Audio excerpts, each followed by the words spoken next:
Salve a todos que acompanham aí o canal do Collegium Pietatis. Nesse vídeo eu vou falar um pouco de um aspecto muito prático da religião romana, que são as questões das oferendas. As oferendas são um aspecto essencial do rito, né? A religião romana ela se pauta pelaquela máxima do ut des, né? Que eu dou para que tu des, né? Era uma questão de troca, contrato e comprometimento. A princípio, essa máxima pode parecer que é um tipo de comércio que se faz com os deuses, algo do tipo, talvez uma conjugação, mas não é bem assim. Ela sintetiza um aspecto muito mais profundo da ética romana, que é o aspecto do sacrifício, né? O sacrifício é o comprometimento, por exemplo, nas nossas relações interpessoais, a gente se compromete com as pessoas, sacrifica nosso tempo, nossa confiança, essas pessoas e espera que essas pessoas se comprometam conosco também. Então, o douto des, ele guia toda a parte sacrificial da religião romana, né? Eu acho que pode até ser feito um paralelo com a religião nórdica, né? Que tem aquela runa Gebo, que está relacionada a dar, né? Conceder alguma coisa em sacrifício, como um presente.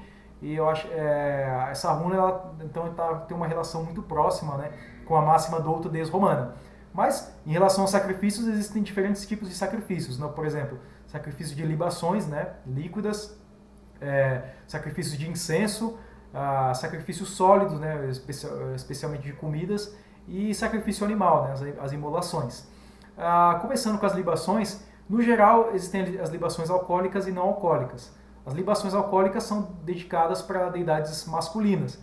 A bebida aí, por excelência para as libações na religião romana é o vinho. Inclusive o Sócrates faz uma apologia ao vinho, né? Ele diz que o vinho é o óleo que alimenta a vida, então as libações de vinho são a oferenda aí por excelência às deidades masculinas, especialmente a Júpiter e Marte.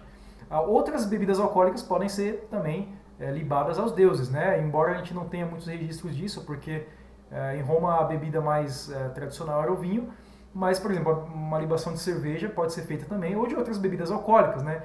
Cabe lembrar que a prática ritual ela tem um aspecto experimental, então se você faz um sacrifício e recebe bons sinais depois, né, bons augúrios, quer dizer que esse sacrifício foi bem recebido, né? Então, pelo menos para as deidades com as quais você tem uma relação mais íntima, né, no culto doméstico, por exemplo, os lares, os penates, libações alcoólicas de outros tipos podem ser experimentadas com maior liberdade, né? Libações não alcoólicas são mais dedicadas às deusas, né? Então, por exemplo, libações de leite dedicadas aí a Ceres, a Juno, libações de óleo, por exemplo, óleo de oliva, dedicada especialmente à deusa Minerva, que tem uma relação com a oliveira, né, os louros de oliveira também.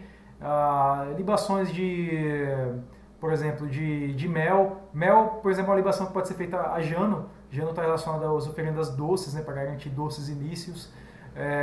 Libações até mesmo de água, né? A água pode ser libada, por exemplo, para os deuses ancestrais, os manes, e para as deusas em geral, né? Por que não? E não temos registro, mas creio que também seja possível libação de chás específicos, porque alguns chás têm propriedades que estão relacionadas a oferendas específicas a algumas deusas. Então, por exemplo, chás de algumas flores, tipo alecrim, ou chás de romã, podem ser libadas às deusas também, né? Outro tipo de oferenda interessante são os incensos. Os incensos são um tipo fundamental em todos os ritos romanos. Todo rito ele faz uma oferenda de incenso.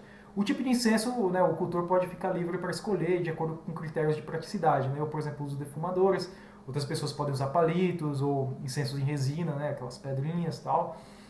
Ou você pode fazer até o seu próprio incenso, se você tiver folhas aromáticas em casa, flores, fabricar o seu próprio incenso, que é até um aspecto mais interessante, porque existe mais um comprometimento maior com aquela oferenda, um sacrifício maior, né?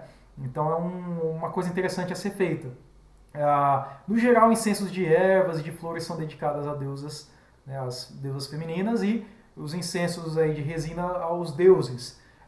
Mas, assim, por questões práticas, eu prefiro até usar o mesmo incenso aí, tanto para deusas e deuses, no mesmo rito, até para oferecer como piácono, porque se você trocar o tipo de incenso a cada rito, para cada deus, pode ser uma coisa que te sobrecarrega, que torna mais difícil aí o culto. É importante lembrar que o culto doméstico, né, familiar, o seu culto do dia a dia, ele precisa ser simples, prático, uma coisa que você pode fazer sem se te sobrecarregar. Deixe as oferendas específicas mais complexas para as datas mais específicas e mais complexas, especialmente aquelas que você for celebrar junto com uma outra pessoa, né, em comunidade. Outro tipo de oferenda aí são as oferendas sólidas, né? Então, por exemplo, eu comentei de Jano que aceita oferendas doces. No mês de janeiro a gente geralmente oferece doces, né, para Jano, por exemplo, uma focaccia, né, um pedaço de massa com mel. Deidades femininas aceitam massas também, por exemplo, as virgens vestais elas faziam a mola salsa, que era um tipo de massa, né, feito com farinha de trigo, que eram dedicadas aí nos variados ritos, aí, tanto para deidades femininas quanto masculinas. E é daí que vem a palavra imolação, inclusive, né? A mola salsa, porque você imolava, né, um animal, as virgens vestais despejavam essa mola salsa sobre os animais antes deles serem sacrificados. Aí vem a palavra imolação. Outras oferendas específicas, por exemplo, frutas. A romã pode ser dedicada a Juno, a Proserpina, que são deidades que têm uma relação próxima a esse fruto. O figo, por exemplo, a Juno Caprotina, uma deidade relacionada às figueiras.